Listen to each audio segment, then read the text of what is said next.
Good morning everyone. आज के इस वीडियो में हम लोग पढ़ेंगे क्लास 10 प्रश्नावली 5.3 समांतर श्रेणी का क्वेश्चन नंबर 9।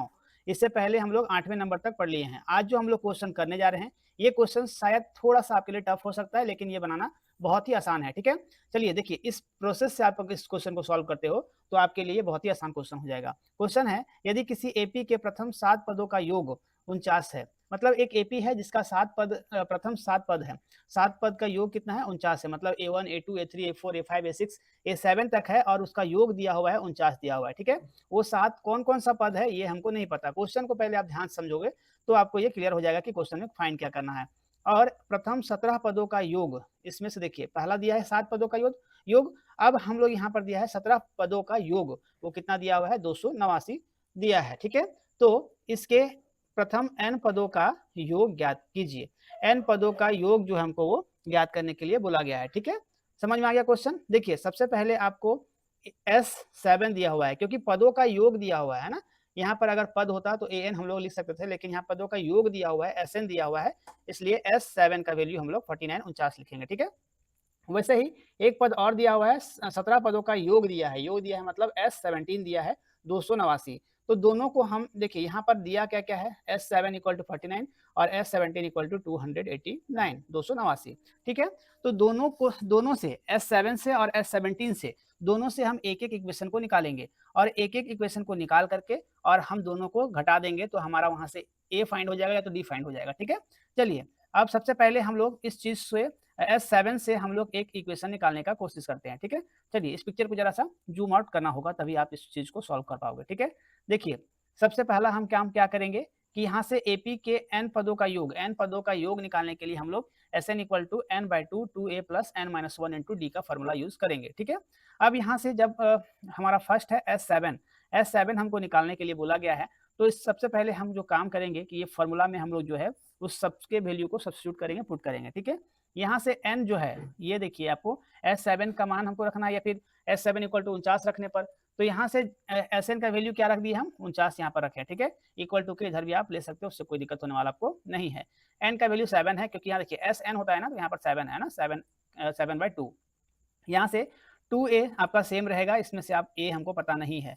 n का वैल्यू क्या है? 7-1, और d का भी वैल्यू हमको पता नहीं है, इसको हम सेम छोड़ देते हैं। ठीक है, अब हम क्या करेंगे कि हम यहाँ से 7 को 49 से कैंसिल कर सकते हैं, काट सकते हैं ना, तो यहाँ पर क्या बचेगा? 7 बचेगा। ठीक है, अब हम क्या करेंगे कि 2 जो यहाँ पर डिवाइड में है, इसको हम मल्टीप्लाई में ले जाएंगे, तो 7 2 जा 14 हो जाएगा, और यहाँ से 2a प्लस 60 आपका सेम रहेगा, इसको चेंज आपको नहीं करना है, इक्वल टू 14 होगा। 14 कैसे हुआ? 7 2 जा 14, 7 दूना 14 हो गया। ठीक है, यहाँ से अब देखिए, यहाँ से हम क्या कर सकते हैं, सबसे हम 2 कॉमन ले सकते हैं ना, 2 कॉमन ले सकते हैं। तो यहाँ से अगर हम 2 कॉमन ले लेंगे तो क्या होगा? यहाँ से आप कॉमन लोगे तो यहाँ से 2 तो बाहर निकल गया, यहाँ से a बच गया और यहाँ से 3d बचा। 3d कहने का मतलब है 3 2 जा 6, 3 दूना 6 होगा, तो यहाँ से 2 कॉमन ले लिए हैं। जब 2 यहाँ पर कॉमन लिए हैं तो मेरा 14 की तरफ आएगा डिवाइड में, तो 2 का फाड़ा से इसको डिवाइड करेंगे तो 7 दूना 14 हो जाएगा।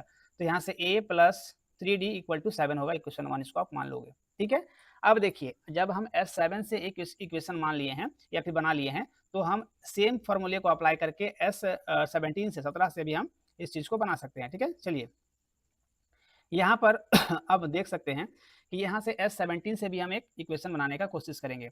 तो सेम जो प्रोसेस हम लोग इसमें फॉलो किए फर्स्ट वाले स्टेप में, वैसे ही सेकेंड वाले में भी हम लोग इसको पुट करेंगे सारे वैल्यूज को, और यहाँ से हम 2 कॉमन ले लेंगे। यहाँ से आप 2 कॉमन ले लोगे तो यहाँ से आपका 8d बचेगा। ठीक है, 8 और d बचेगा, है ना, 8d बचेगा। अब यहाँ से सबको हम जब वैल्यूज को पुट किए और यहाँ सॉल्व किए, तो ये हमारा जो इक्वेशन नंबर 2 आया, वो आया a plus a d equal to 17, ये इक्वेशन नंबर 2। अब देखिए, अब आपको बस और बस 2 इक्वेशन को ध्यान में रखना है। कौन कौन सा इक्वेशन ध्यान रखना है? तो आपको यहाँ पर दोनों इक्वेशन दिखेगा। देखिए, फर्स्ट इक्वेशन क्या है? a plus 3d equal to 7 और a plus 8d equal to 17, दोनों इक्वेशन को आपको ध्यान में रखना है। तो यहाँ पर आप लिख सकते हो कौन कौन सा चीज, कि समीकरण 2 को समीकरण 1 से घटाने पर दोनों को हम घटा दिए। यहाँ से लिख दिए a plus 8d minus a plus 3d equal to 17 minus 7, है ना। तो यहाँ से क्या क्या कैंसिल होगा, है ना, यहाँ से a और a कैंसिल हो जाएगा। क्यों होगा? क्योंकि ये देखिए आपका ब्रैकेट के बाहर है, जब हम इसको ब्रैकेट के अंदर ले जाएंगे तो a माइनस में होगा और 3d जो होगा वो माइनस में 3d होगा। ठीक है, तो 8 माइनस 3 तो 5d इक्वल टू 10 कैसे होगा? 17 माइनस 7, 10 हो गया। यहाँ से जब हम इसको कैंसिल करेंगे, देखिए अब यहाँ पर आप 5 1 जा 5, 5 2 जा 10 हो जाएगा। यहाँ से डी का जो वैल्यू आया हमारा वो 2 आ गया, 2 आ गया, ठीक है।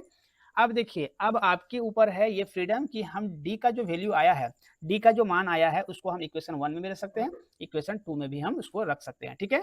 चलिए हम डी इक्वल टू 2, डी बराबर 2 को समीकरण 1 में रखने पर, समीकरण 1 में हम लोग डी का मान रखेंगे। तो यहाँ से इक्वेशन 1 जो है ये दिख रहा है आपको, यहाँ पर इक्वेशन 1 है ना। तो यहाँ से ए उतार दिए प्लस 3 इंटू डी का वैल्यू 2 पुट करेंगे और इक्वल टू 7 आपका सेम रहेगा। 3 2 जा 6, 3 दूना 6, यहाँ से a प्लस 6 बराबर 7 हो जाएगा, ठीक है। अब हम यहाँ पर क्या करेंगे, बहुत आसान सा इसका डेरिवेशन है, सिंपल दो इक्वेशन हमको ड्रॉ कर लेना है, ठीक है। अब यहाँ पर आपको क्या करना होगा कि 6 जो यहाँ पर माइनस प्लस में है, इसको हम इक्वल टू के इधर लाएंगे तो क्या में आएगा, माइनस में आएगा, है ना। यहाँ से प्लस में है, माइनस में आएगा, तो ए का जो वैल्यू आ गया वो आया क्या, 1 आ गया। तो आपको दो चीज यहाँ पता चला, पहला तो डी का वैल्यू निकल गया, दूसरा निकल गया ए का वैल्यू, ठीक है। दोनों इक्वेशन हमारा फाइंड हो गया। अब हम क्या करेंगे, अब हमको बोला गया है कि nवें पद के लिए हमको निकालना है ना। तो प्रथम n पदों का योग, प्रथम n पदों का योग बोला गया है ना। प्रथम n पद नहीं बोला गया है, पदों का योग बोला गया है। योग जब भी आपको देखने को मिलेगा, सम जब देखने को मिलेगा तो आपको वहां पर Sn का फॉर्मूला यूज करना है, ठीक है। अब हम a का वैल्यू और d का वैल्यू दोनों को हम इस फॉर्मूले में रखें। कौन सा formula, Sn equal to n by 2, 2a plus n minus 1 into d. सबके वैल्यूज को हम पुट करेंगे। यहाँ से n बाई 2, 2a, देखिए हम यहाँ पर क्या किए हैं, वैल्यू को पुट किए हैं, a का वैल्यू को, और यहाँ से d का वैल्यू आपको जो 2 दिख रहा है, d का वैल्यू है ना। n हमको नहीं पता है, n पद का हमको योग निकालना है, ठीक है। यहाँ से 2 को जब हम 1 से 2 करेंगे तो 2 होगा, है ना। अब यहाँ से 2 को n से करेंगे तो 2n, और 2 को -1 से करेंगे तो -2 होगा। अब यहाँ से क्या क्या कैंसिल हो सकता है, यहाँ से पॉसिबल टर्म जो है कैंसिल होने के लिए ये और ये कैंसिल हो सकता है, ठीक है। यहाँ से n बाई 2 यहाँ पर इंटू क्या बच गया, सिर्फ और सिर्फ 2n बच गया, 2n हम लोग यहाँ पर लिख दिए। अब यहाँ से 2 से 2 को हम कैंसिल कर सकते हैं, काट सकते हैं, तो क्या बच गया, सिंपल n स्क्वायर निकल गया, ठीक है। तो यहाँ से जो हमारा प्रथम nवां पद का योग निकला वो क्या निकला, Sn जो निकला वो n स्क्वायर निकला, ठीक है। तो अगर हम क्वेश्चन ऐसा दिया है कि अगर 7 पदों का योग 49 है और 17 पदों का योग 289 है, तो उसके nवें पद का योग निकालिए, तो nवें पद का योग जो निकलेगा वो n स्क्वायर निकलेगा, ठीक है। तो आप इस चीज़ को एक प्रॉपर नोट्स में बनाओगे, ताकि आप इसका जब भी रिवीजन करो तो आपके पास एक प्रॉपर नोट्स रहे, आप इसका स्क्रीनशॉट लेके रख सकते हैं, या फिर साथ ही साथ एक नोट्स प्रॉपर बना लोगे, ठीक है। और कहीं भी आपको कोई दिक्कत होता है तो हम लोग हर एक संडे को एक डॉट क्लास रखते हैं, उस डॉट क्लास में आप जुड़ सकते हैं हमारे साथ और अपना डॉट जो है वो क्लियर कर सकते हैं, ठीक है। तो ज़रूर आप लोग संडे के दिन एक बार मेरे साथ जुड़िए, ताकि आपका डॉट जो है वो क्लियर हो और आप बेहतर से अपना तैयारी कर पाओ और अपना तैयारी जो है वो बेहतर बना पाओ।